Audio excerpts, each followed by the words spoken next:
dog's barking, she'll look up at me like, why is it barking? And then like, we continue on. That's like me, What's wrong with that dog? Should I sit? That's awesome. We are live now, so. I didn't know either. That said Katrin, so I moved. Oh, I don't know. How many seats do you need? You need Katrin We need Stacy. Stacy. 8, 9. Rebecca. Rebecca, Stacy. 4, 5, 6, 7, 8, 9. So where are they, those tables? Oh, We got more than the seats. So we can have, so Rebecca can sit next to you, right? And she, This is something, does Katrin want a rolly seat or a, put that in with the fire, or who knows? Are we having, see, this one would be is in Denise your car. coming or? Denise is not. Oh, okay. I was thinking she was gonna be in here too. Nope, just Okay. me. Yeah. You people can be together and then, now we have some. You pay me the same regardless, so we have to pay her extra to keep her, so. Oh, there you go. That's the idea.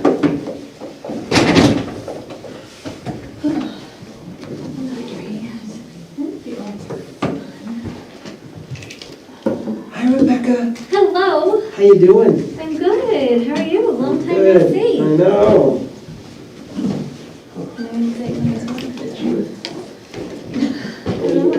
Good, how are you? I've been following all your trips. Hope you're having fun.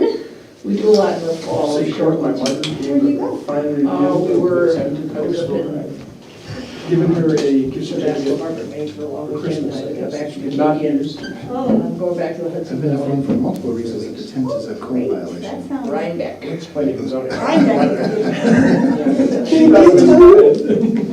Yeah. Why? Because I don't want to do any of it anyway, because it's not my Maybe restaurant, we but go up- I'm glad Yeah. that she She didn't include it, because Doug was old. it's just a Very giant odd. chore for me, 2021, it's a giant There's chore. an event I go to, I think this will be the place where So you we just, stay at. you do it to help out, or what? It's my in-laws' business, they're just constantly sucking me in and taking my time, and taking my energy. and It's robbing really- me. It's really, In-laws. it's really funny to be. Do you think I make a full-time living off of I those didn't, sort of? no, I knew you did other stuff. I just didn't know you were even involved. It's funny you mentioned that, because she said, no, she said, I was talking with the The gentleman organizer who called owns to the say, store, and he I'm was having having difficulty to with the like, gift certificate. who are you So he again? went and got- I think it's just some. And we had the same weekend for You asked him, I mean, everybody else, but. so Yeah, that's so I'm- what your All of the side people that had worked there for you. Yeah, I'm tech support. is, that you don't get paid for. Well, it Just worked doing out some, fine. Maybe you can, convince them that they're, Yeah, I think we're gonna go someplace else, so, which is fine.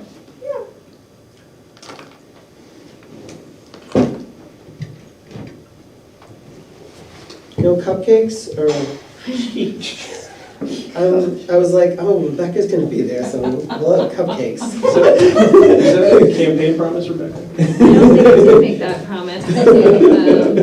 The illustrious gentleman. Well, maybe. we all remember them, so whenever you're feeling Are we allowed to up eat to them it. during the meeting? I don't, I feel like you know. that's in bad form. I don't make the rules. he's only suggesting. Well, are you coming to the volunteer appreciation dinner? Oh, when is that? Speaking of which, I was supposed to ask the board a question. I've been approached by volunteers and employees who want to know what the policy is on significant others. We tolerate significant others. If they would like to have significant others, they can have them at their houses and whatever. If you mean, are they invited to the appreciation dinner? Is that what you're asking? Yes, that's what I think. I think that was the question. I think that, I don't know the history on this, but I said I would inquire. Sometimes we allow it, sometimes we don't. Already in that folder. depending on who Except for it is, the thing that I or- sent from It's on a Denise case today. by Some case years we do, basis. some years I didn't put that in there yet. If you can put it in Have you there. heard your Oh, Katrin? God. I will gladly She's not- drag she you took off. Okay, thank you. Yes.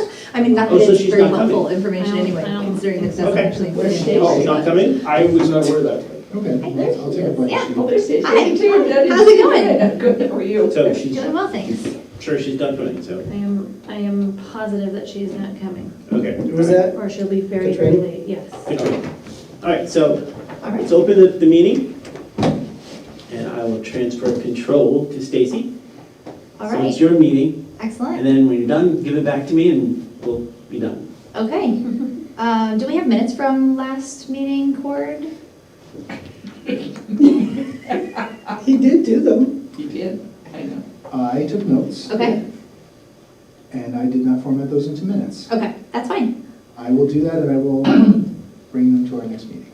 That sounds wonderful. Then Chief, you have the floor, if you wouldn't mind presenting your budget proposal. So, everybody have this sheet? These are the Got it.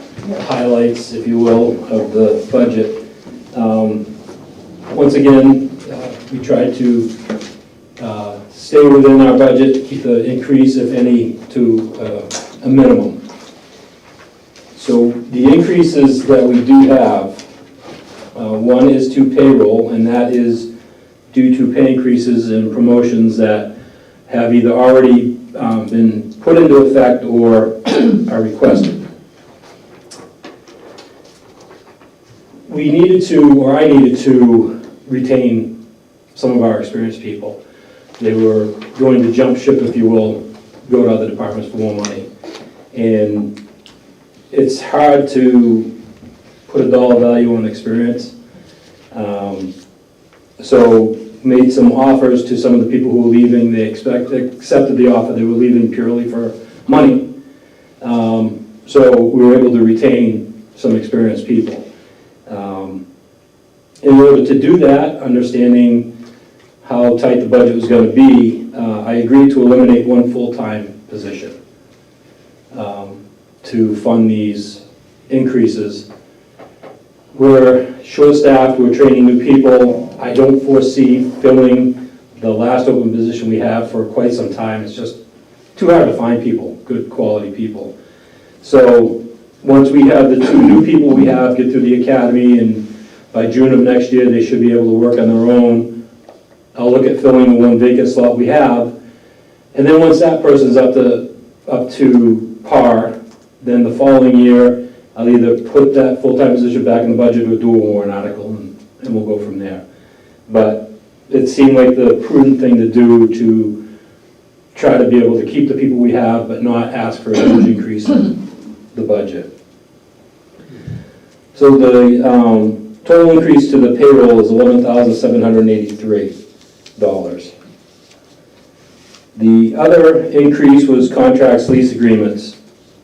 With hiring new people, we changed our hiring process. We now, rather than doing the background investigations in-house, we hire a private investigator. That costs money. So you can, if you look at the, well, I'm getting a little ahead of myself. The cell phones. The reason why I left this in here is it's misleading. They're not cell phones. They are air cards for our mobile data terminals, our laptops in the cruisers. So I renamed that, and I just wanted to make it clear that that's what that is for. And the laptops in the cruisers are essential, makes our officers much more effective, much more efficient.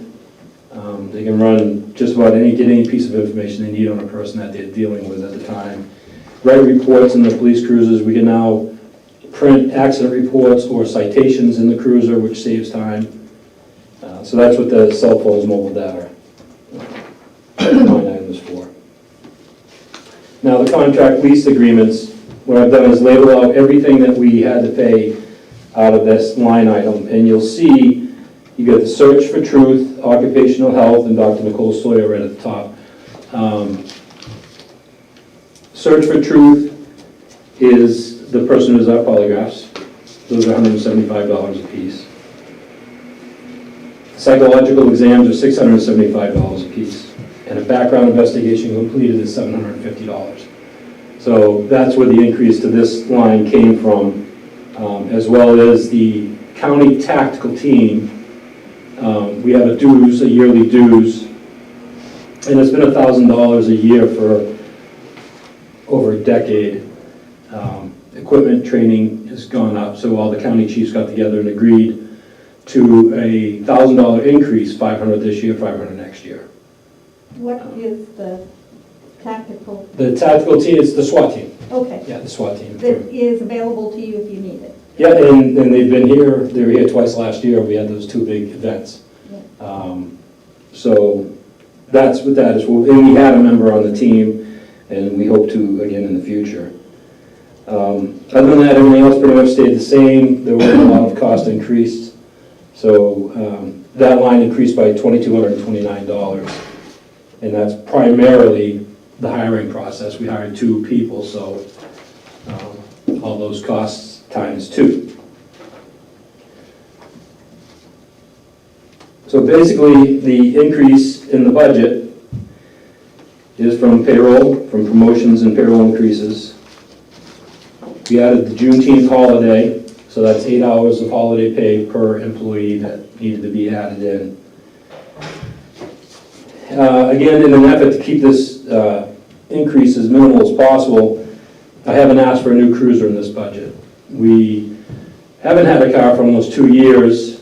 It's hard to purchase a cruiser if you can even find one. I was fortunate enough to find 2 at a dealership in Maine, so we were able to secure those 2 this year, hoping to pick them up on Monday. So we'll be able to go next year without a cruiser. So that's about it. The total increase is 1.7%, and again, it's payroll and the contracts. Tom, excuse me, could you go through and just refresh our memories about how many positions you have, how many guys you have now, the ones that, and are the guys who were at the academy, are they actually working for you, or are they just on payroll and they're at the academy? So we initially had 9. So we eliminated 1, we're down to 8. Okay. We have, currently there are 5 of us certified working. We have 2, Anthony, who was sworn in 5 weeks ago, he started his training, he's an uncertified officer. Molly will get sworn in on the 30th, she's an uncertified officer. Anthony's already been accepted to the January Academy. I'm hoping that Molly will either get into the January or the one they start in February. So right now they will do their field training with another officer, learning our policies and procedures, the town, as much as we can teach them to get them ready for the academy.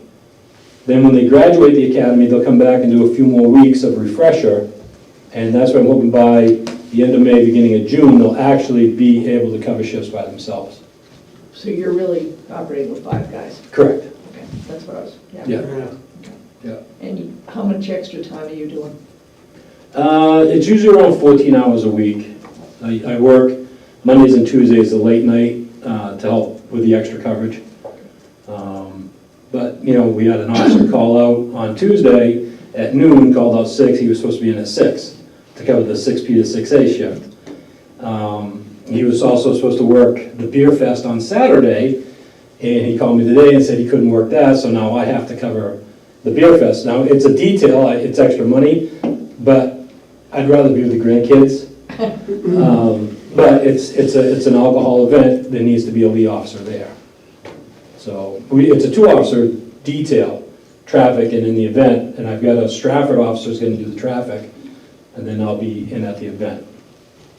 How's morale for the extra time? Morale's fine. They're fine. They're on a schedule that they've actually wanted to go to for quite some time. They work 12-hour shifts, 3 days 1 week with 4 days off, 4 days 1 week with 3 days off. It gives us the best coverage for the amount of people we have. Again, it's an issue when somebody's sick. We had one officer a week before last had COVID, so it takes some juggling, but we're making it work. They're all fine. They're happy with the pay increases that they got, and they know they can see the light at the end of the tunnel.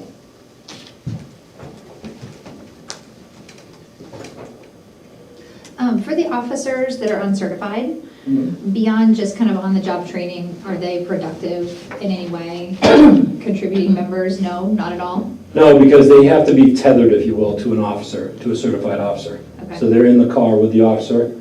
So yeah, basically they're not, until they graduate the academy. What we're doing right now is getting them ready for the academy. Okay, and are we paying them like their full salaries and benefits for this period of time? Yes, but their salary is nowhere near what a certified officer is. Okay. And once they graduate the academy, then their pay bumps up. And then when they finish the year probation, the pay bumps up again. Okay. And we're paying them during their academy training, right? Correct. Okay. So what kind of assurances do we have that they're not just gonna pack up and leave when they're done with the academy? You don't. You don't. Are towns doing anything to prevent people from bouncing around after their academy training? I guess obviously it would be Yeah, a really big chunk of change that we would be losing. I can say I've never seen an officer leave a department when they graduated the academy. Okay, I've never seen that. If somebody came to me wanting to come to work here, having just graduated, I wouldn't even accept them. I can tell you that As chief from another town, you mean? Right. Yeah. Yeah, if somebody just graduated the academy for Nottingham and then came to me and said, hey, I'm full-time certified, we'll come work for you. No, absolutely not. And pretty much all of you We all look out for each other. Yeah, yeah. But I can tell you that the investigator who did the background on both of these new hires was very impressed with both of them and felt that they would be here for a long period of time, that they felt that they owed the town of Lease something for giving them a chance. And he felt strongly about that. are they local people that you've heard? Hampton Falls and South Berwick.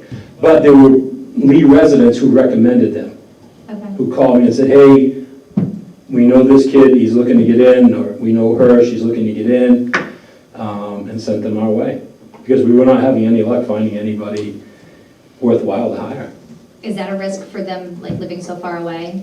Like, does it pose a risk to you and the rest of the force if they're not easily available in the Nobody event lives, of an I'm the only one who emergency? lives in town. Okay, Yeah, I have one officer who moved to Middleton, I have one who lives in South Berwick, one who lives in Candia. okay. Yeah. And they do the 12s, so Mhm. it actually works. Yeah, no, they Yeah. love it. So going forward, obviously pay was an issue.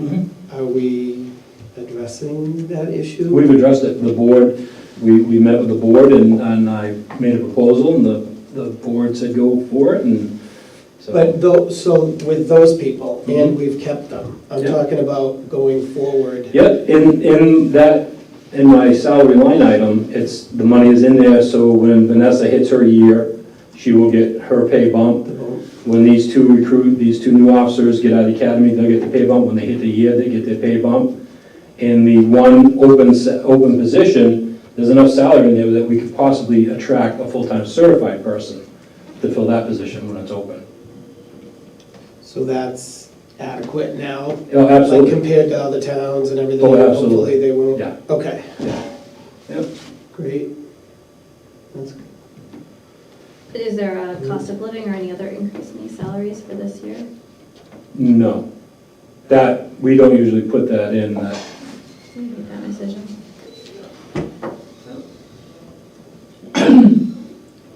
Any equipment you need this year that you're gonna be asking for? No, well, I just found out yesterday that our body cameras are gonna be obsolete, which, they're 7 years old, I'm not surprised the way technology changes.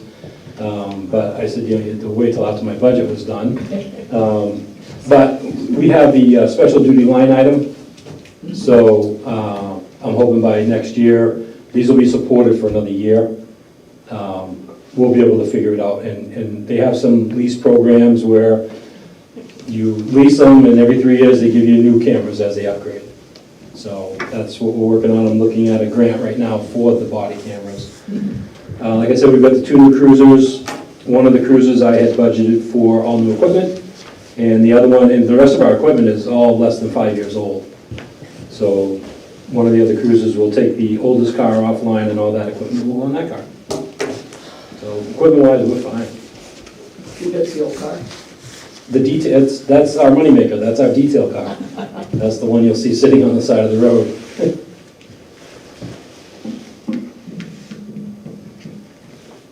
How many cars do you have at home?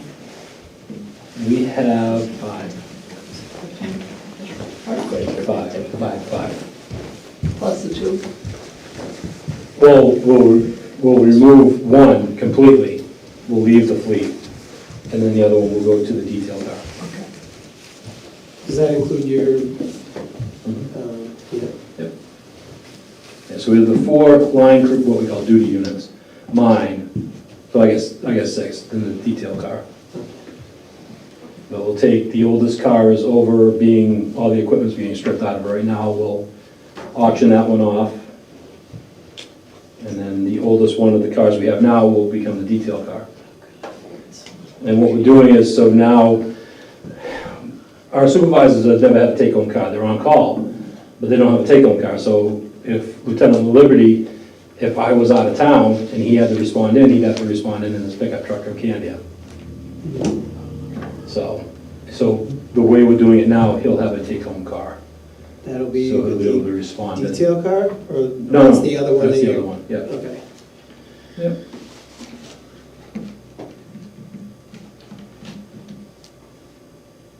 Can you refresh my memory about legal fees? I see that we haven't had any for the past few years. So that's actually for an attorney to prosecute. Okay, And so Lieutenant Liberty does our prosecuting. okay.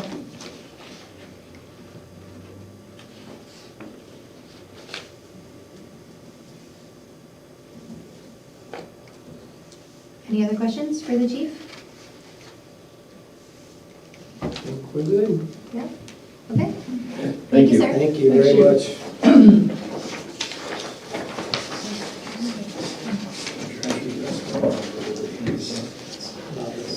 Thank you. Have a good night. Thank you. Thank you.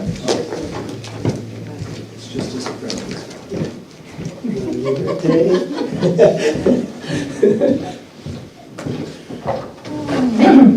Okay, moving right along here. Next, members of the library. Yeah, Haley is at the library just introducing a Zoom call, so she should be here just in 5 minutes. If you can Okay. take a quick break. Yeah, I know we're way above schedule.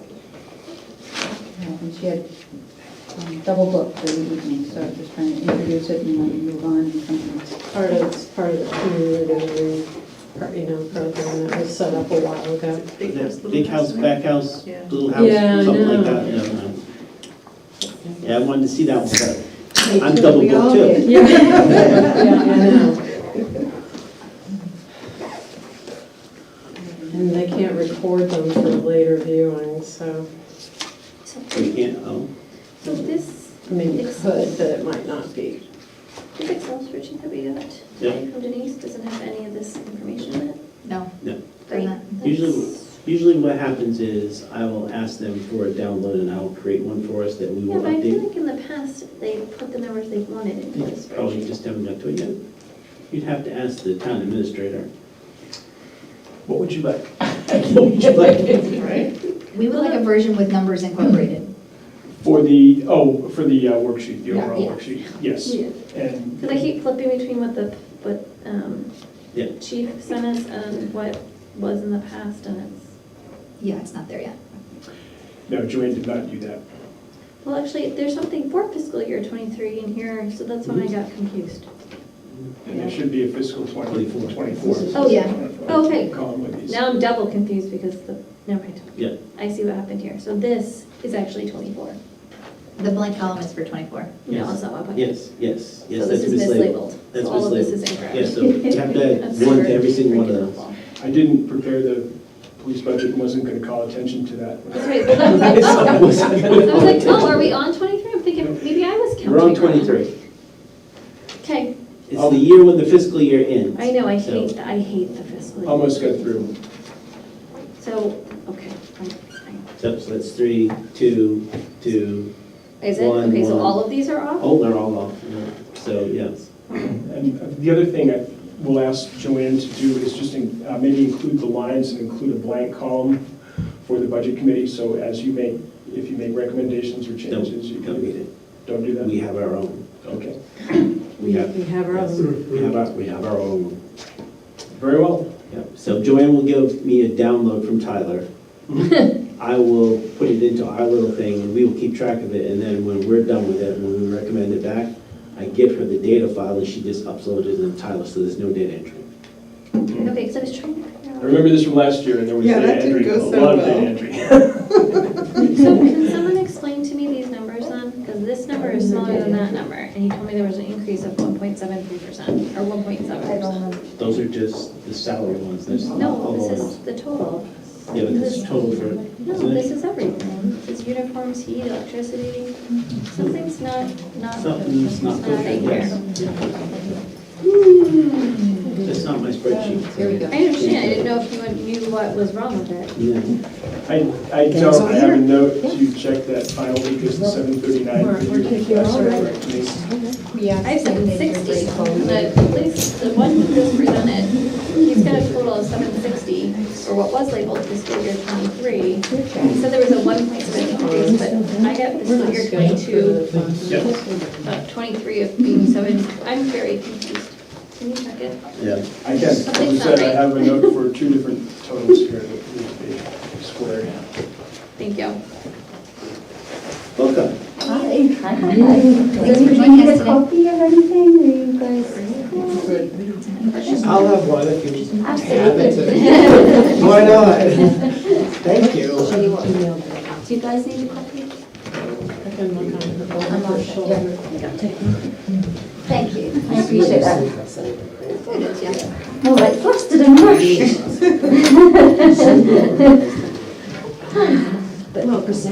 you.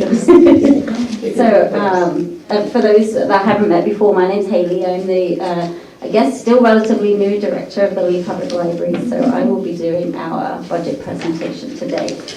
So thank you guys for listening, and if you have any questions or if I can help clarify anything, please let me know. So if we go to page 2, operations budget level funded. We've done a lot of new things in the library, even just while I've been here.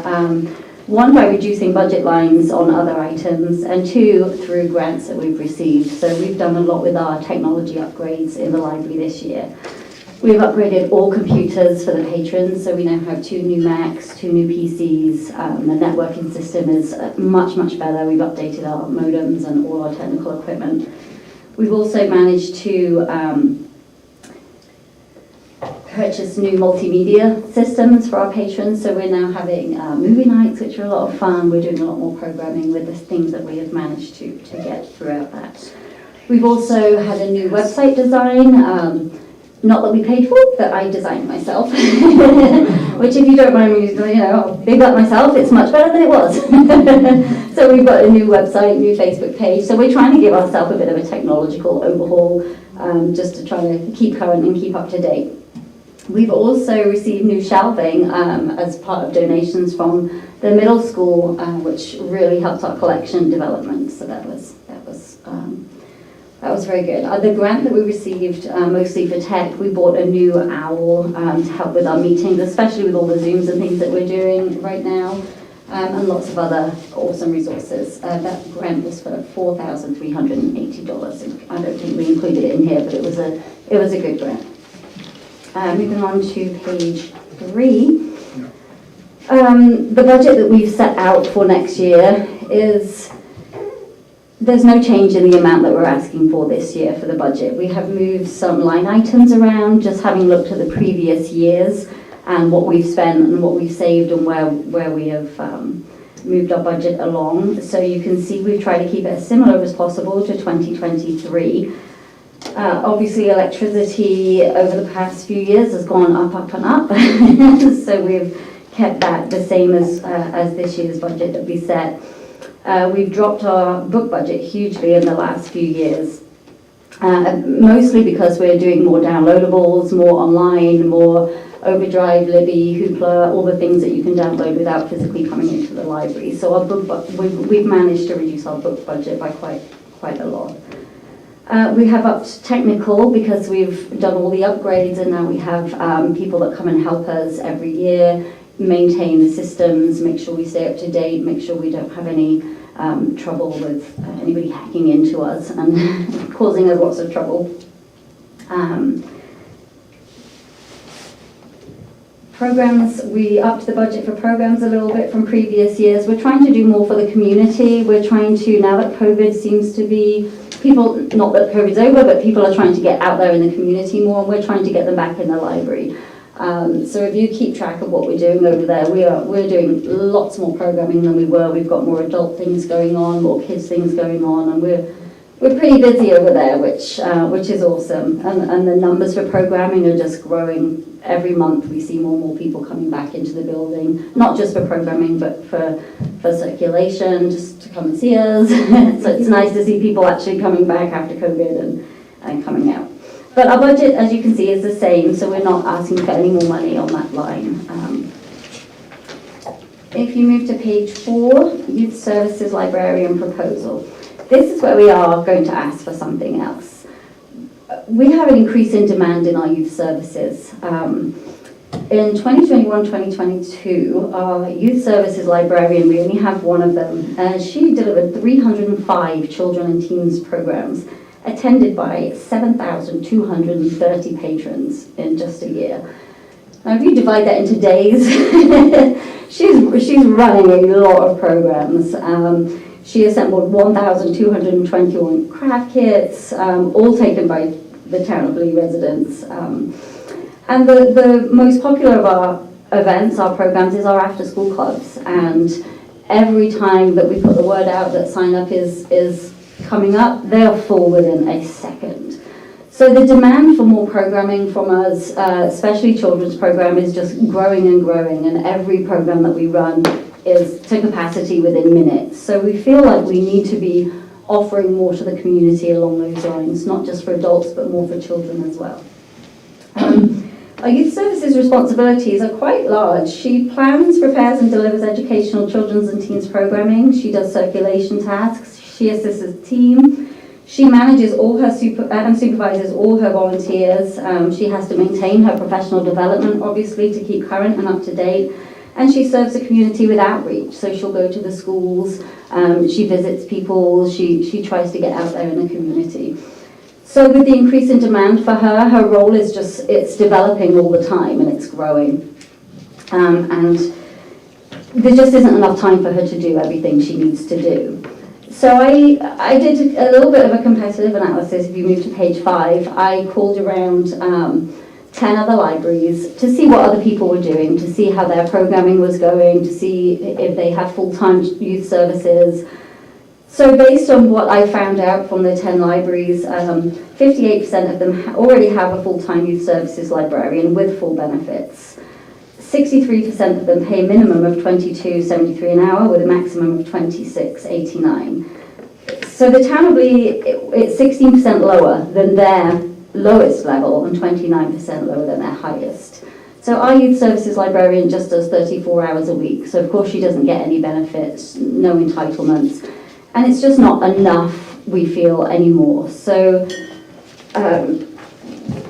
we don't want to lose her. We just, even if it wasn't that person in particular, we wouldn't want to lose that position, because I feel that if we can't step up our game and keep in touch with what everybody else is doing and offer a full-time position to our youth services, I feel that we're not going to retain them. And trying to employ somebody else in that position that's not full-time, that doesn't have benefits, it's going to be really difficult for us. And so I think my biggest thing is retention, staff retention. The current market is hard to find staff. I mean, I go on the library listserv every single day and everybody is looking for new staff. And I feel like we need to keep on top of what's out there in the community, how much they're paying, what their benefits are, and I think we need to be comparable to that so that we can offer something to our staff that has been there already for 3 years. And I think we need to value the fact that she's been there for that long, and we value her and we want her to stay. Obviously it's more cost effective to keep her. She's already trained, she has a really good rapport with all of the families. She's probably the reason that we have so many people coming into our children's programming. And it's important to me that that position in particular is a full-time position. Even if we didn't retain our current staff, it would be too difficult to find somebody as a part-time position doing the amount that is needed in that role. And I do just want to say, I strongly believe that the library is the hub of our community. I mean, we have educational resources, we have computers, we have programming, we have everything. People think everybody at home has a computer. They don't. We have hundreds of people monthly come in to use the computers, use the printers, to just be part of the library. And it's important to me that we can provide as much as we can to our community and having our youth services be able to help with that and to be there full time is it's vital to the development of the library. So our request is not for more money. We don't want to up the staff salaries or up pay. What we would like is just to up the youth services position to a full-time position. So to go from 34 hours to 40 hours a week to include benefits, which is a difference of 3.9% in our budget. So you're not proposing a pay increase for that position at all? No. Just benefits? Just full-time and benefits, yeah. So obviously it would be nice to come up here and say, well, I want all my staff to get 2% every year and I want this one to be full-time but this is what I want to get out of today, what we all want to get out of today is that we value our staff. We value our team, we want to retain them, and for her to be able to do the job for that person, whoever it is, to be able to do what we're asking of them, they need more time, and we need to respect that time and value their commitment and value their position within the library. We're not asking for more money, just more time. and benefits for her to show that value, to show that she's, she means something to us. So what amount are we talking, the total cost of adding this additional amount into the budget? And that would be benefits and everything. Do you have that number? I don't. I was asked to keep that number out of the plan, so I didn't include that number. So I was asked just to include. Okay, we're dealing with budget here, so we kind of need to know what. That would be the. I can give you a rough estimate. Okay. It obviously would depend on what the person wanted to do with regard to healthcare, but you're probably looking in the vicinity of $23,000 to $25,000 in ancillary costs. That would be retirement, participation, health, dental, similar. So that's the benefit part of it, not the additional hours. Is that what you're saying, or is That would be the benefit included? part of it, yes. The ancillary costs that, Okay. which the way that works for full-time town employees is they have the option of medical or taking the medical buyout. If they take the medical buyout, that would certainly drop that ancillary cost number. Okay. Dental, short-term disability, long-term disability, life, and the town's contribution to the New Hampshire retirement system on their behalf, as well as FICA and Medi. Okay. So what plan are you quoting there, Andy? Because a family plan for a medical is like $25,000 right there. Plus you've got all those other, so. It could certainly be higher. I've actually been spending a fair amount of time going through these employee worksheets with Joanne, and an average cost going through that would be in the $25,000 to $26,000 range. I think the highest one we've got in Lee that caught my attention today was $36,000. The lowest is probably around $11,000. Why 36, the family health plan and every Yes. single possible And thing? it also depends on the salary as well for the contributions to retirement and what we pay for FICA and Medi. Those are percentile breakouts from the. And plus we'll know what it is, because when Andy does his presentation, he's going to give us a spreadsheet with all that stuff on it. Right, that falls under the financial administration budget, so. Okay. Pay-wise, it's just short of $6,000 in pay for those extra 6 hours a week. Yeah, I saw that in Yeah. I knew it couldn't be just that amount, so. No. And then you guys are hiring a new person? We're not hiring, we have hired a new sub. Yeah, it's not somebody that's going to be there all the time, and I can skip to that. Oh, sorry. That's okay, I've got it in my notes to talk about that too, so I can move on to that. So what I did, I moved budget lines around. You caught me off guard, Rebecca, you've sent me somewhere else. In my Page 7. I was just looking at the salary proposal. Oh yeah, sorry, yeah. No, so how it used to be is, years previous, there used to be a Library Tech 1, Library Tech 2, and a sub. Yeah. For some reason, Tech 2 position was eliminated, but we still need that position. So what's happening at the moment is, I have a staff member that's technically a sub, but she's not. She used to be the Tech 2 position. For some reason, that position went away and the budget line disappeared. So we had under the sub-budget previously 2,912. So what I did was I moved that budget around so that now the Tech 2 position is 2,500, but we also have a sub, which is the additional 412. So the sub is just called in, this is the new person, the sub is called in if there's sickness, illness, you know, for example, we had to close the library because I had COVID, somebody else was off, somebody. So the sub is just there for emergencies, which is why that budget is so low. The Tech 2 position is a 8 or 9 hour a week position that just helps fill the gaps. We're such a small team over there, but we have a lot of hours to cover between us. Again, why it would help to have another full-timer is there's 2 people that do 9 hours, 2 of us that do 40, and then 1 that does 34. So trying to cover all the hours, trying to have 2 people in the building at all times, trying to run programming, it's very difficult to line everybody up so that it works effectively to serve the community as we need to be serving them.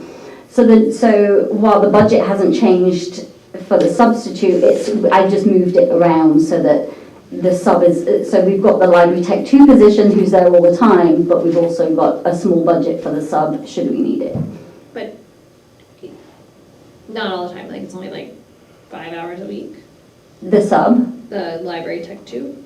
9. That's 9 hours a week? Yeah, that amount doesn't cover it. We actually have to pull that from our other budget. Okay. Yeah, so we need her for 9 hours a week. We need her to be there, or that position to be there. There certainly isn't enough in the budget, and obviously we don't want to ask for more in the budget, so we're actually pulling from other places in our budget to accommodate for that. We just don't have enough staff doing enough hours, so we're trying within our budget not to ask you for more money, but to try and get the staff we need at the time we need it without asking you for more money.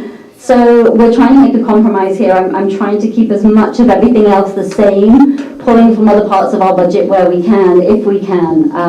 And if we run out of money and we have to drop her hours, we will struggle with that. But we'll have to figure it out. But it just is what it is. The library's getting busier. The program is getting busier. People are coming in. The statistics are rising by the day now that people are feeling more confident to come out, and we have to accommodate for that. Does that make sense? Yeah. Kind of. So all of those parts. Okay, good. So moving on to page 8, revenue support. It's obviously hard to know as a library where our revenue is coming from. We do have a book sale. So when we read out our books, they get sent off to, some of them get sent to Better World, and we get a little bit of income from there. Copier, faxes. We don't really do fines at the library. We don't want to put that barrier between us and patrons, but some people are kind enough to drop some money in a jar if they feel guilty. So it's hard to know if that's going to happen or not. So it's very hard to anticipate that number. Lost titles, obviously people lose books and have to pay to replace them. And we also get quite a lot from non-resident fees. People that live out of town that love our library that want to come in and they pay the non-resident fees to do so. So that's growing also. The more programming, the more people are coming from outside of town, and people like the coziness of our library. So it's nice to have those people from out of town that are willing to contribute and to help us with our funds, to actually be part of our community too.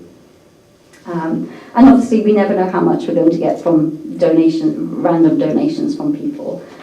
Sometimes people are very generous and they can give very kindly to the library. So page 9, our financial report from 2022.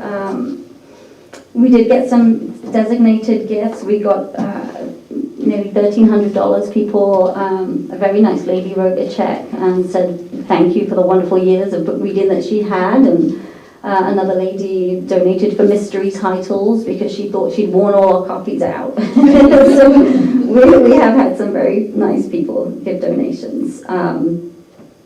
You can see from our expenses, photocopier, electricity, furniture and equipment. We try to spend as little as we can. The biggest thing we've spent money on this year is technology. Like I said, it was very outdated. Things were crashing all the time. Patrons were having trouble, staff were having trouble. And we have to keep on top of that so that we can provide the service that we need to provide. So that, I would say that's the most that we've spent money on this year. And we've had a little income too from fines and the copier and lost titles, etc. Page 10, Friends of our Library, they do a lot for us. They are the most amazing volunteer group. This year, they fund programming snacks for children and adults. They've also purchased some equipment supplies for the library this year, and they donated $4,000 towards our renovations, which was incredible. So we do have a lot of support from our friends. And again, that varies from year to year, depending on how much funds that they raise. You know, they could have a really good book sale one year, or they might not. So they constantly try all year long to support us and to help us as much as they can. And we reach out to them as much as we can if we need something. For example, they purchased the tents for outdoors this year to help us with outdoor programming. So they're a good support network for us if we need to find somewhere to go to get money. But again, they don't have much, and they try their hardest to support where they can, and they fundraise a lot too. Any questions or anything I didn't cover? Maybe I'm reading this wrong, Haley, but in terms of the anticipated revenue, you're only saying you're going to anticipate only 1,653, so that's all you're going to be expending? Because that has to be separate, so... Say that again, please. Well, on page 8, Yep. says anticipated revenue for, I think you mean 24, but maybe it's 23, but you're only expecting $1,653? Yes. So that's the... It did mean 23, because that's the money we expect to earn from now until next July. Okay, so what are you anticipating to expend in fiscal 24 then? This is not spend, this is income. This is what we expect to get. I understand that. Oh, I'm You sorry. have to say how much you're going to, because you can't spend it unless you put it into the budget. So how much is that? I'm not fully understanding, Scott, I'm sorry. There's a line item, you ladies know what I'm talking about, right? No, the line item is on page 3, and it's the fiscal 24 request, and that is level funded as the amount that the town has provided. No, that's not what I'm talking about. Okay. There's a separate line that you guys have that says in terms of this is how much money we think you're going to take in fiscal 24, and so you can spend it. Because if you take it in, and you don't put it on the budget, you can't spend it. It has nothing to do with the amount that comes from the town. Okay, It's another line item. so it would be the same as the previous year, probably. I mean, apparently, this one right here. It doesn't have to be fiscal decided year 23. tonight, just you guys need to tell us what that number is. Yeah, but for rough numbers, it's going to most likely be about the same. So Okay. fiscal year 24, anticipated revenue, additional revenue support would be in the Use the ballpark library of the book. 1,600. The 1653. I'm sorry? And I think that's what Haley was speaking about. Like for last year. It's not. We don't have the whole. We don't know. It's not. The Are you talking library- about this miscellaneous to be offset by revenue? Yes, that's it. That's it. They didn't give us their whole page, they just gave us Give the us Yeah. payroll and how many. Right. No, in terms of what Yeah, Rebecca I'm was trying to doing. find it. Where the library is. So last year, it was 1,500. Okay, well, that's the number I'm looking for. Well, I don't know what they're Because gonna, these columns are like extra. yeah. So is that line item, miscellaneous to be offset by revenue? So you I guys. mean, we don't know about, donations, for example. Well, Yeah, we still have to just. But we have the estimate. 1653. That, so that's what you're anticipating for fiscal 24? Okay, so, okay. I think that's all we can That's kind of like anticipate. the base level, Yeah. Like, that's kind of like this More. base level that Well, continues to be a base that we're going by. the thing you're but gonna get it's- stuck with is kinda if unknown. you get in more than 1653, you can't spend it. So I won't tell you what to do, but you should probably anticipate a little bit more. We can spend it if we spend it within the fiscal year that we get it in. It's because it's unanticipated income.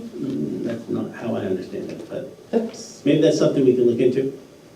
yeah, Because this has come up and it's been this way for a while, unless they change things. So, but I think as long as we spend it within the fiscal, we can't carry it over, but if we get, what? I don't think but that's okay. I- We'll I find think out what it is, So but what happens if you get like a large gift? unanticipated. Should they budget $1 million? I know, like, I'll shoot for the stars if that's what you know? Let's have Andy check it out with the Yeah. municipal association, because that's part of the RSA, Got it. so. Yeah, it would be good to understand that better then, because so how I did this anticipated 2023 was, okay, I'm looking at these line items like the book sale. I know exactly what's in there now, and I know how many books we're probably going to weed out and get in donations, so I know how much in the last 3 years we've earned from the copier. These are all basic things that I can say, okay, I'm pretty sure we're going to get that amount. But we have no idea what, like you say, what gifts and donations are coming in, so it's hard to anticipate those. So if we need to set that higher, to just... That's what Andy will find out for us, and Okay. we'll get it back, because I'd hate for you to get stuck. Sure, yeah, no, I appreciate that, thank you. Is there a downside in going high, like Court said, go for $1 million? If you don't get it, you don't get it. you have a bigger budget. I mean, for I know, which would be kind of, I think that might be kind of. Yeah, I mean, for years, we always just put 6,000 in. I mean, this is years ago. We used to do more with the book sale. We did, get more fines, and we just did that. We never, to me, it was, when I was treasurer, it was a mythical number because we never It is a mythical. got all that much unless, if a donation came in. We don't know how much interest we're going to get. We can guess, it's a good guess. So the book sale's gone down quite a bit. As Haley said, we're not doing the font, and I think we're being a little more realistic. But hey, I'm all for the power of positive thinking. If we put a fine, if we put it out there to the universe, it's coming back. At least, whatever. As long as it wouldn't look like we were having this absurd. Yeah, we don't want to pad a budget, downside. go back to 6,000. No, the offset is something totally different than your budget, so let's say Andy go and make sure everything's the same or whatever it is. I would just hope that's why I think we put in you guys put in 6,000, because you would never make that, so you never get into a problem. Well, it's interesting, because in fiscal year '22, you guys approved 0, but their actual is 9637. That means that the data entry, they've had one for years, so. Makes sense, I can only go by I one. understand that, but they've always So had angry one. at this Excel spreadsheet right now. Because years ago, they got stuck and they couldn't expend it because the number wasn't high enough. So that's when it was ready, put in there and make sure we put in there. So we'll let Andy do that. We certainly don't want to get stuck, and if we get money, we would like to spend it. So however we need to do that, we're happy to do it. I'll call you tomorrow morning. I have this, I believe, the answer on my desk. Thank you, Andy, appreciate that.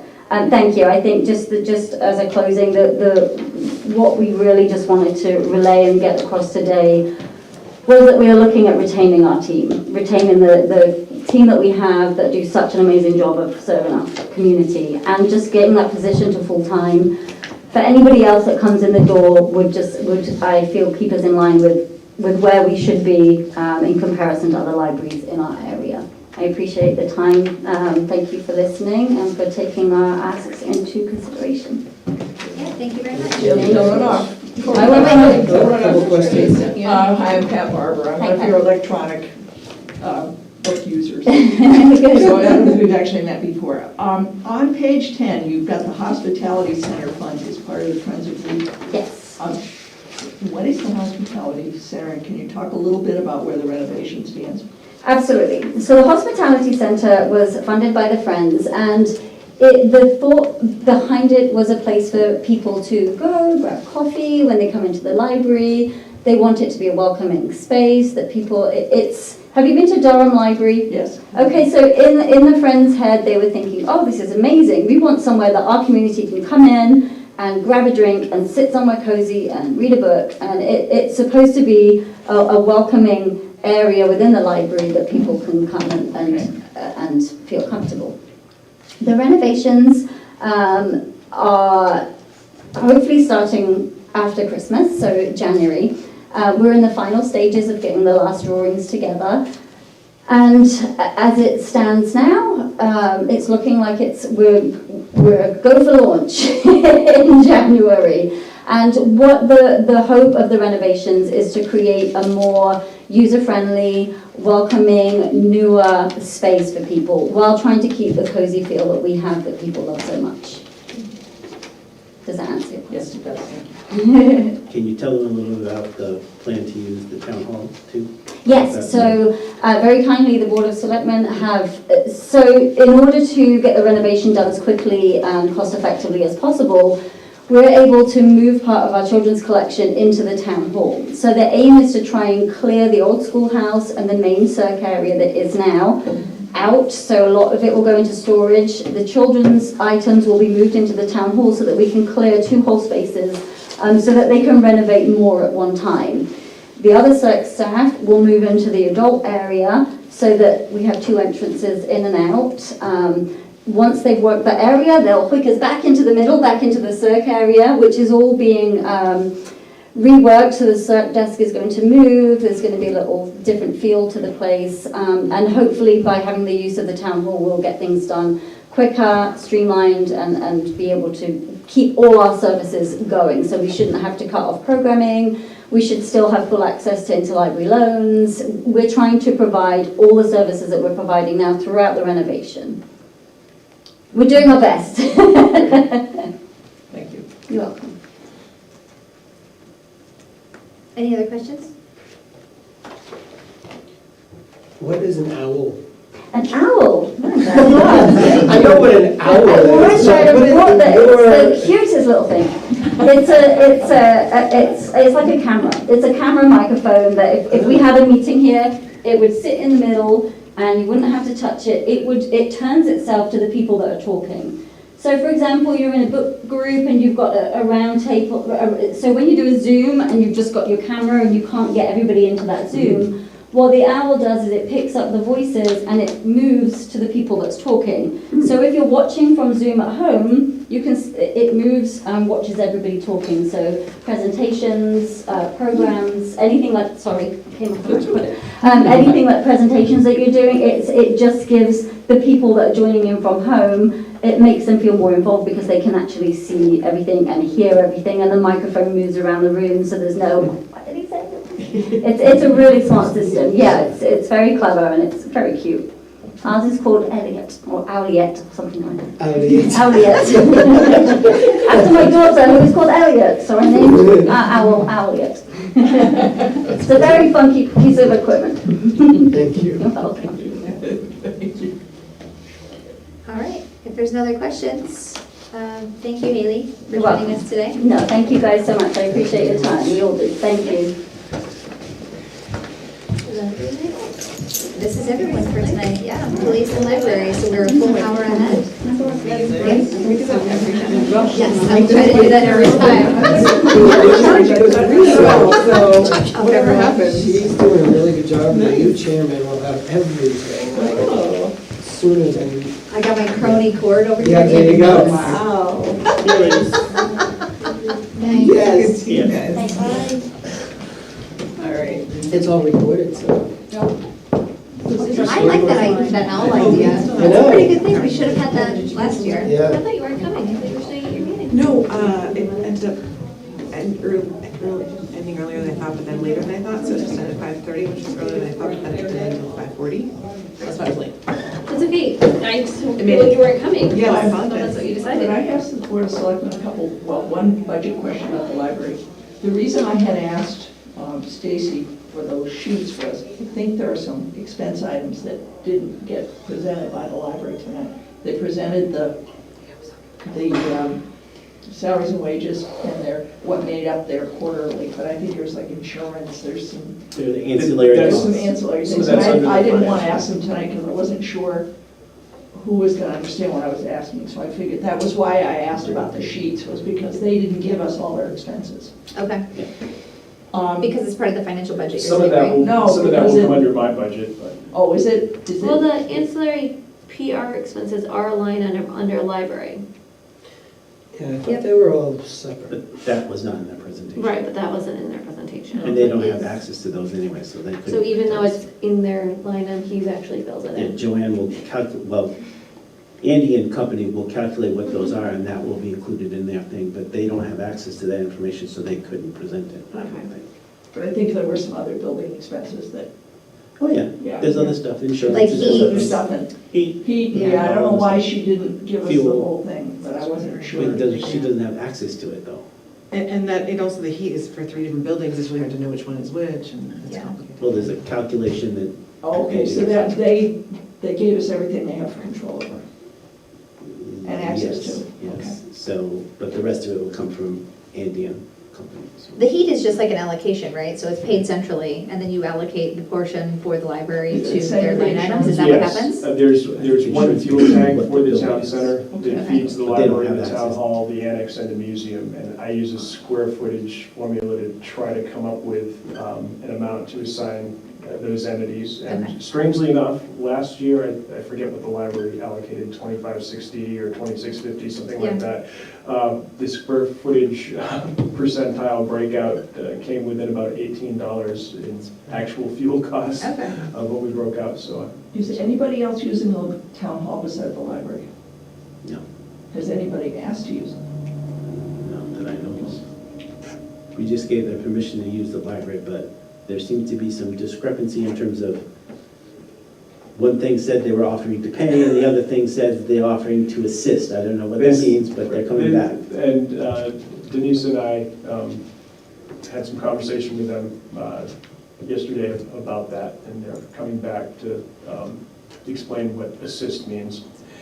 Denise and I took assist to mean help pay the bills, and we got a response back saying, we didn't say we were paying the bills, we said we were assisting. So I don't know if they were gonna chop wood or.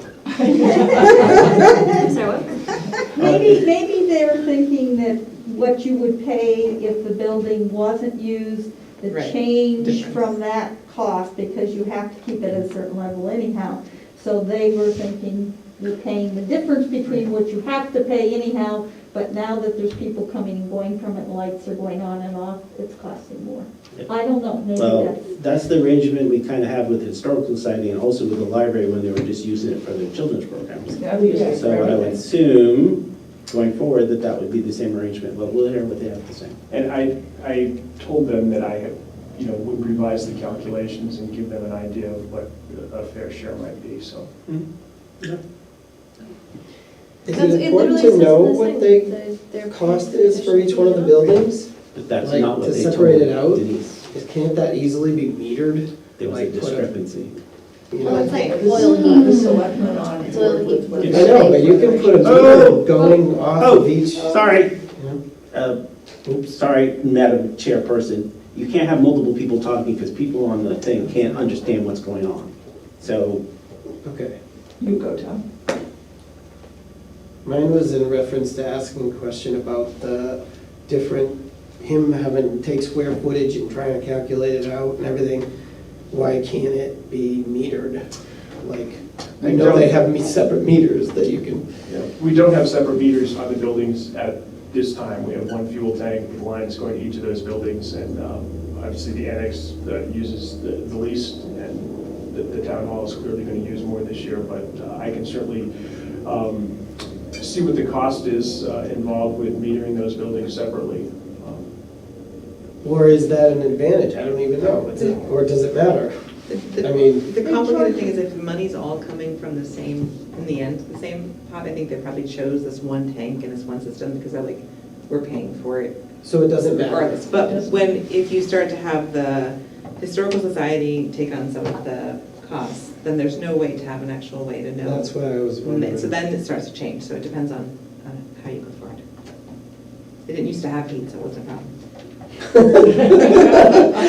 Jeez. In a certain edition, for every meter you add, that there's a base amount they charge. Yes, Just so to that's have fine. that meter there. Now, when does it become Right. relevant to do that and not? When you get a budget for the library, it's nice and you can have a budget and all that stuff, but in the end, it comes from taxpayer dollars. Right. So you're not gonna charge them more just so you have a better bookkeeping system, that doesn't make a ton of sense. Well, the only thing it might do is encourage them to turn the thermostat down. Right? It's true. That's true. Because we know exactly what they're using. Yeah. But, okay, maybe it doesn't make sense. Just a It question. just depends on how expensive. Yeah. A CIP question. Is the select board comfortable with where with the renovations? And are they gonna be coming, do you think they need more money? The renovations for the library? Yeah. Oh. I can't answer that question. Oh, I don't know. You don't know? As far as I know, the last time they told us, they're staying within their walls, Yeah. And they're staying within the amount of money they have access to in the trust fund? is last I heard. If something's changed, I don't know Okay. the answer, so. But yeah, so the idea was for them to renovate the front, they'll stay in the back, and then when that front's done, they'll switch and they'll renovate the back, so, Okay, back rooms, thank you. so. Yeah, I don't know. Okay, I can't read their minds, but that's what we were told. So, okay.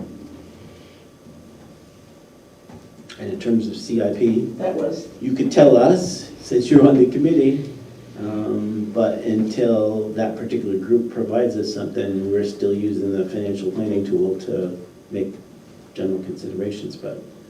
we had an organizational meeting. We did. Tuesday. I haven't sent the minutes in yet. Okay. I'm a little busy. So you found a time to. We found time, we found Yes. several times actually. Yay! We're all So, booked up. I have to get to these. And I told him that we gave him a job when he wasn't here. Yes, we did. We did. That's what happens when you're not going to be here. the other thing that we should probably tell the ABC is the board is working with Andy and Mr. Tappan about proposals for new town offices at the town center. So we've had one contractor come in, hopefully we'll have some other ones. We will. But the idea that we're going for is to have a proposal to present at a bond hearing the first part of September, January. So that's what we're trying for. Supposedly the contractor we had in said that we still have time, so we'll see. But that's what we're anticipating doing.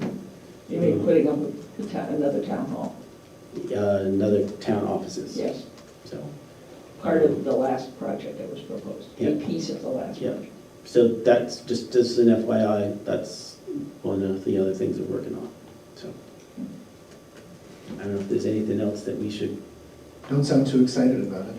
I'm just tired today, I don't know if you noticed, but I didn't ask the chief any questions, because I'm like that. I figured that's something you guys on the ABC need to know, and I don't know if there's anything else you ladies can think of, anything, or Andy, that they should. Come up with each topic. I think. Did you have a figure for that yet, What? for the building? Well, the gentleman that was here was talking about 1.2 million. Yeah, but he didn't include a lot of things. He thought it was a non-basement, non-whatever. So, but, I don't know. That's what he just said, so. I think that's something we need to work out, but. But we're also looking at currently paying over $60,000 a year in rent, and also the bond is coming due on this. We did receive the bond in the mail for this building, actually, this past week. So if you take the amount of money we're spending currently and then transfer that to a new bond, it's possible that we could do that without even a new hit to people's taxes, if we're careful. Yeah, John Tappan's done if you take that 60,000 and the 60,000 for this building, you could probably get a bond for 1.5. So, And then we're looking into grants as much as possible. yeah. So, As we watch. How much money is still sloshing about the state from the $1 trillion bill being passed out of Washington? I don't know how much is sloshing. That's the best adjective I could bring to mind. But I do hear all these things about there's unspent grant money, and everybody's upgrading their HVAC system. I mean, can we somehow we've done that too. squint and tilt our heads to the left and say it's about COVID? I don't No, know. we've used all the funds from the, what's the first one called? The COVID one, and then there was the ARPA funding, which we had been using to upgrade. Yep. Well, into the second tranche of that. Yeah, so just, Okay. see, Andy just sent this out today, so we've upgraded the town hall boiler. We got a proposal for doing the salt shed at the highway department, the cemetery shed, town, transfer station sprinklers, they need to be dealt with. Lights, sensors for this building, building energy upgrades, the transfer station electrical upgrades, PSC fire department entrance roof, we're fixing that over there. And the Sallyport on this side that had water damage. Those are things for the second tranche, yeah. Yeah, so, Catching and, up on a lot of the maintenance. yep, tree removal at town center, the big pines that were taken down, and the fire department, the station alert, which you heard. We heard, yes. There you go. So trying to catch up on those particular things. Most of the stuff we're addressing are things that are not covered by like a trust fund or capital reserve fund or anything like that. So, We're easily grantable. I went to the Municipal Association's finance workshop on Tuesday, and there was a tremendous amount of discussion about money that is available for public drinking water systems and public sewers, which sort of glazed most of us from smaller towns over a little bit because we didn't have the opportunity. The folks from Nashville were excited, but there still is literally hundreds of millions of dollars floating around the state. Much of it earmarked for wastewater, sewer plants, that sort of thing, drinking water, public water systems, and the like. Cisterns. We'll just sort of Yeah, water is put it into the. That's the thing, is that as much as it sounds like it's an enormous amount of money and it's just kind of being given away and it's whatever, these are vital things that towns couldn't afford to build and to do. These are, insulating the attic, we could never get the money for, we were able to do that. There's so many things that every single town is now able to accomplish without. So that will help our electric bill as well. Yes, yeah, we've done a lot of work to tighten That's a up. real positive, and there was some real desperate maintenance things in this building. that Yes, needed done. there's been a So lot of neglect that has now been addressed and is being addressed, and all of that will save us money going forward. Now the solar array. Working on it. Maybe. The solar array is very close at this point. Actually, the New Hampshire Electric Cooperative and Chris from PES Electric here in Lee met at the transfer station today and called revision and spoke with Rachel and Rachel's engineer about what's needed to move forward, and they're supposed to have a hard and fast number and a hard and fast contract very shortly. Okay. That's for the top of the transfer center? How much do they anticipate of our energy will that provide? This is on the transfer station, right? It is, and I'm sorry, off the top of my head, I don't recall. I have. Is it a significant portion at least? It's a fairly significant portion, but not, I think it's not going to be an economic savior, so to speak. It will pay for itself, generate a little bit of income, and make people feel good about the fact that it's there and what it's doing. That's what I thought. I think in the end it saved like $500. A year. No, No, like total over the. It was more than 500. Yeah. It was It was even not- $1,000. and remember, they're It's based not- on the numbers we have right now for electricity, which are absolutely changing dramatically. So as energy costs more. It'll actually and be we're- more valuable. Right. Sure, but not what Will it it, provide that's not what they any presented. electricity The to anything else? everything at the transfer station will be covered. Yeah. And then we sell back energy to the grid, and then that can give us that. so I have the specifics that I can send you. I'm just curious, I was curious more ballpark number, just because I thought where Rebecca was, which is, it's more of a feel-good project than it Well, I is. think one of the things, just like when we did the Which is lights in this fine. building, we had Julie run the numbers and did updates in the e-crier so Yeah. people know. So I suspect we will do the same thing. We'll task Andy to do it, or he can task somebody to do it, but, in terms of what the cost savings are and what it is, so people will understand, okay, we did this thing and this is how much we're saving or whatever. Sorry, so let me correct myself. And you're saying Estimated there's- savings years 1 through 5, $1,000. But that's 1 through 5 because I they're understand getting that, all but the that's- savings. Savings That's over and still above. that's our savings under the contract. I'm not saying it's a bad thing, I'm just saying that's how much we save. It's not gonna shave massive amounts of When money. you off buy the it off, then we get all the money. When, is that $1,000 over and above paying for the electricity on the transfer station, or is that include the savings from the electricity? Is that a net number? I believe it's net. Okay. The 25-year net savings with, if we buy it out at year 6, is $150,000. The 40-year net savings is $460,000. But that's if we buy it out at year 6. But that essentially means that for the first 5 years is, we're paying the thing off, is that why? No, it's- so we're we're leasing it from the people who are actually going to pay for it. Okay. They gotta make their profit.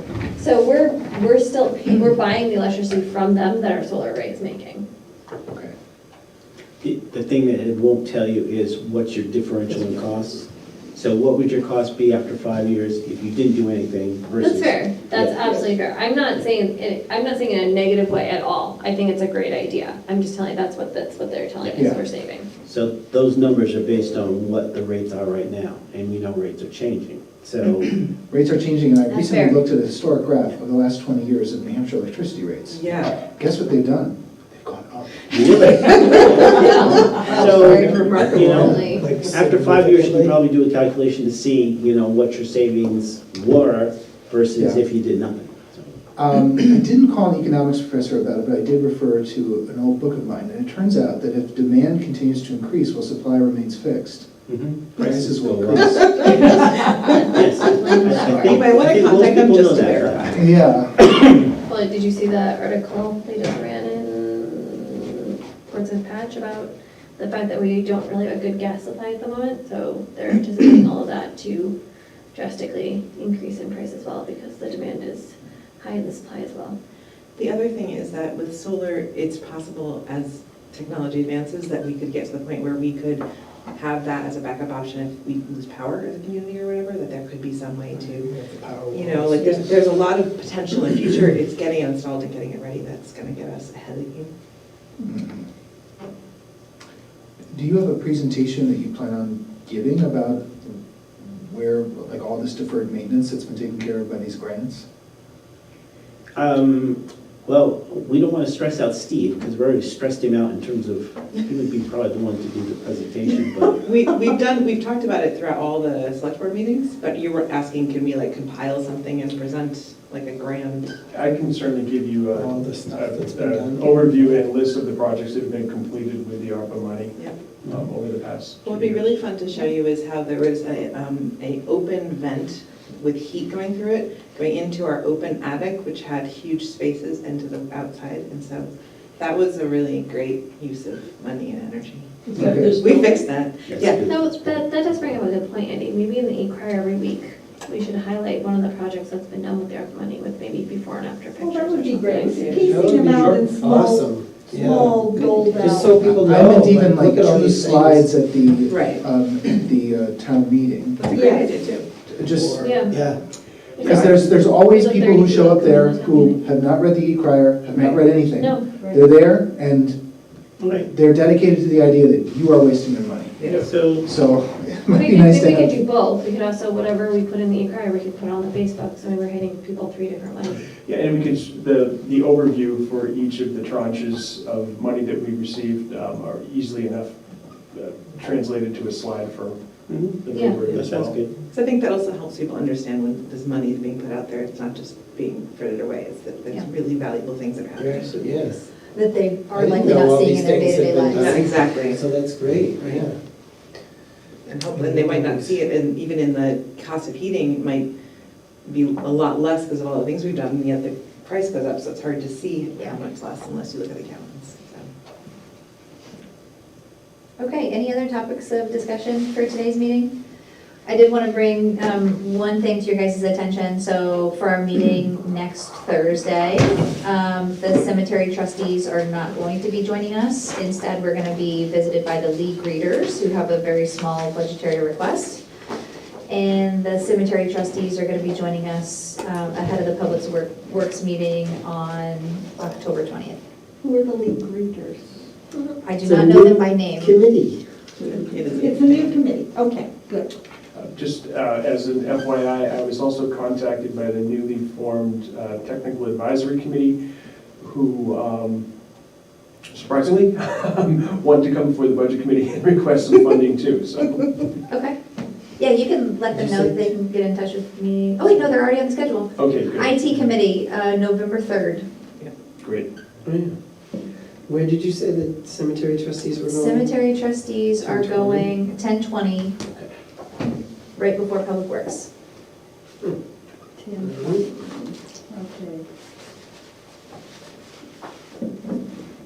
All right. Mr. Bugby? All done? Do we have anything to do other than that signature thing? We don't, the only other thing I mentioned was you have the first BTLA submission back. You can take a look at it this evening. We have 30 days to respond. You can take a look at it at the next meeting and decide whether you want to do anything with it. If you would mind indulging me, I can give you a couple of updates from this week. Yeah, I want to know more about what we discussed as well with the potential at MRI and the Oh, okay. accounting as well. Sure, I had sent that information to you earlier, basically the cost of the full-time position and the part-time position we have now, and what I would see happening. And you notice those numbers went down a little bit. I was able to negotiate with MRI late yesterday afternoon and again this morning, and they gave me what I included, a flat rate offer of $25,000 for an unlimited contract the first year we went with their software. That's in the blurb I sent today.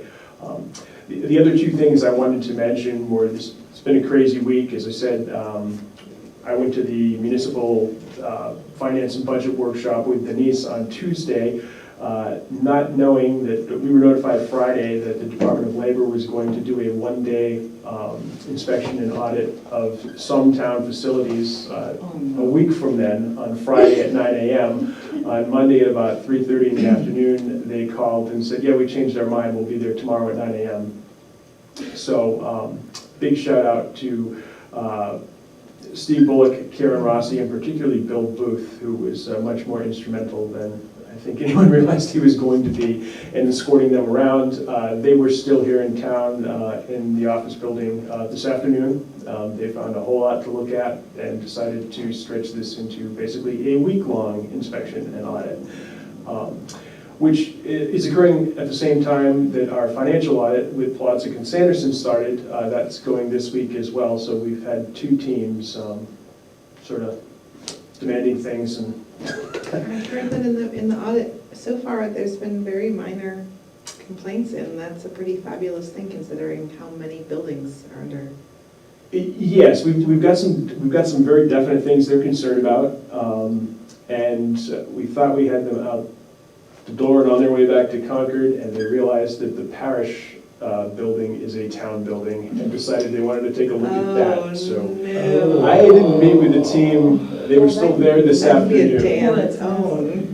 Bill Booth and Steve took them over for a tour. So They understand that no one works in there and that it's they not... do, and we had the conversation, but the fact that it's a town building and the fact that town employees might be in there sort of sets the stage. And when I said town employees would never be in there, they said, well, two are going over with us right now to take a look at it. And I assume that you've shown other people the building. And Don't we only have 30 days from the time they're here to make a decision about things? Yes, they will give us a letter with what they see as infractions and things that need to be changed, and we have 30 days to remedy the situation. We're going to need to buy some additional exit signs, that type of thing. Yeah. We have a problem with the furnace in this building that potentially could get us a fine. I believe we're out of the woods with regard to that because the inspector that inspected it last passed it with flying colors, even though our contractor had advised us that it needed to be repaired. So the Department of Labor folks thought that maybe the blame should lie on whoever inspected that boiler last as opposed to the town of Lee. Nice. They have some concerns about a couple of rooms that they think there is loosely assorted material that needs to be organized and cleaned up. Where? Okay. This building, upstairs. Interesting. I guess I better get those shelves put together. Ding, ding, ding, ding, ding. Just sit So cordial chat. somehow gently said that, then that was lovely. So, How other than frequently that- do they do an audit like this? The last time they did an audit here, they did not do all the buildings that I could see was 2018. Okay. Not a very common thing. What kind of options do we have with the parish house? I am waiting to see what their recommendations are. If they make the recommendation that we don't allow employees in there, I'm hoping that that's along the lines of what they're going to say. Because obviously there's nothing Police tape up around it. there's nothing we could do to improve it to their standards without spending hundreds of thousands of dollars, so, Is it normally locked? yes. Yes. Can you tell the ABC about what you're proposing with the accounting software, so they understand the personnel ramifications of that? Sure. What I have gone to the board with is MRI, Municipal Resources, Inc. It's a New Hampshire-based firm that does municipal services of all kinds around New England and the Northeast. They have a particular financial accounting software that is geared very much towards small and medium-sized towns, although Portsmouth is one of their newer converts to their system. It's New Hampshire-based. I am very interested in it because it aligns perfectly with New Hampshire Department of Revenue Administration's forms that we have to fill out throughout the year.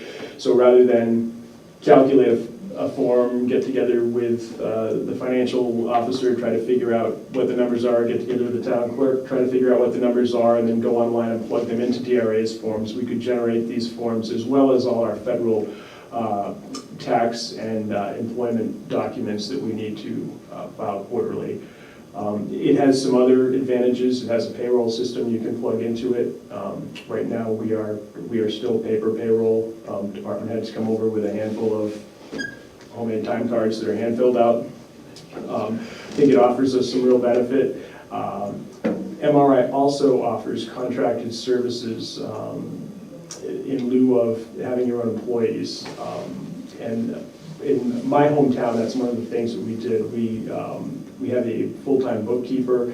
We went to a full-time bookkeeper from a full-time financial officer and a part-time accounting person, much like we had in Lee. Used contracted services from MRI and had just the full-time bookkeeper, and eliminated our ancillary costs and a fair amount of payroll as well. And cleaned up much of our financial difficulties that we were having at the time. I see this as a good opportunity to take a look at this sort of thing because our longtime financial officer, Joanne Clancy, is leaving at the end of December. She's retiring. Joanne has been very upfront about not wanting to change too much, and is in perfect agreement that this is a good time to look at this sort of change.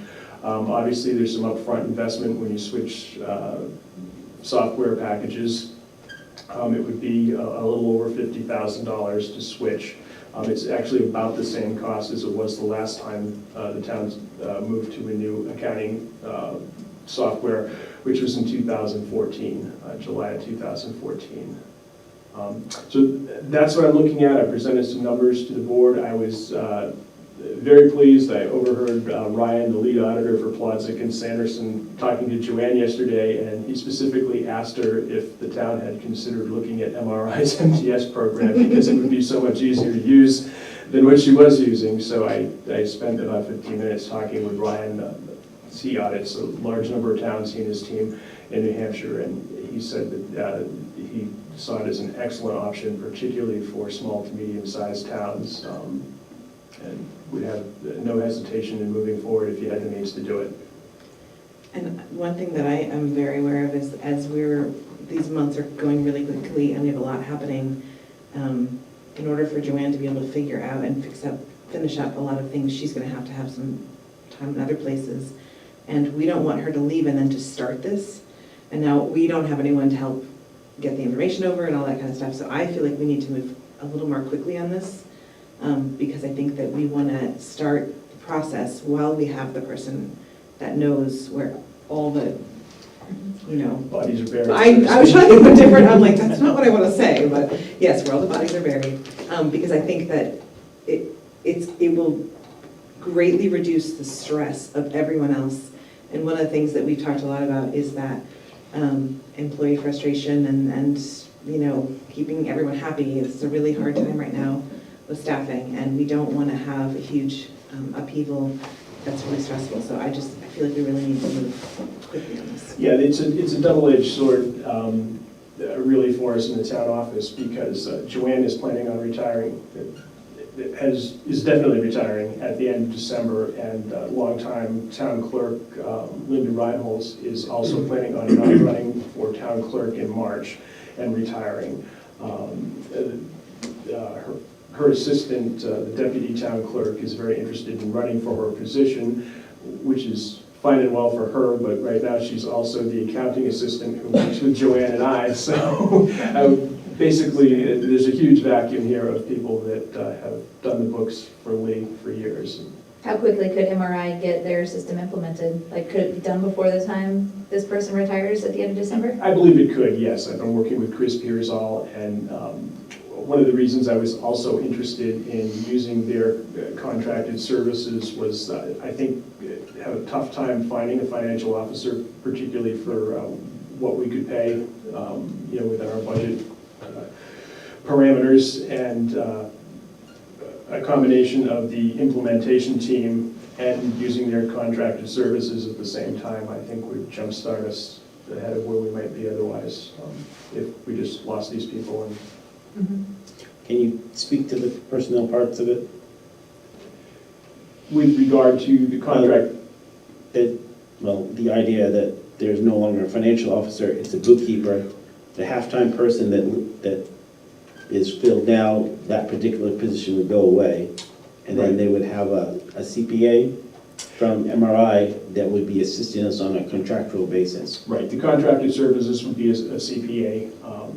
As I said, in my hometown, which is Deerfield, we did this about 5 years ago. When MRI first proposed it, we laughed and said, no, we've always had a full-time financial officer, and we've always had a financial assistant. You couldn't possibly do this. And after about 3 months, they cut the estimate that they had given us for the contracted services in half and said, no, we can easily handle this for you. And we've, the highest, and Deerfield's a similar sized town to Lee, the highest expenditure they've had for contracted services was $33,000. They had some financial difficulties in 1 year.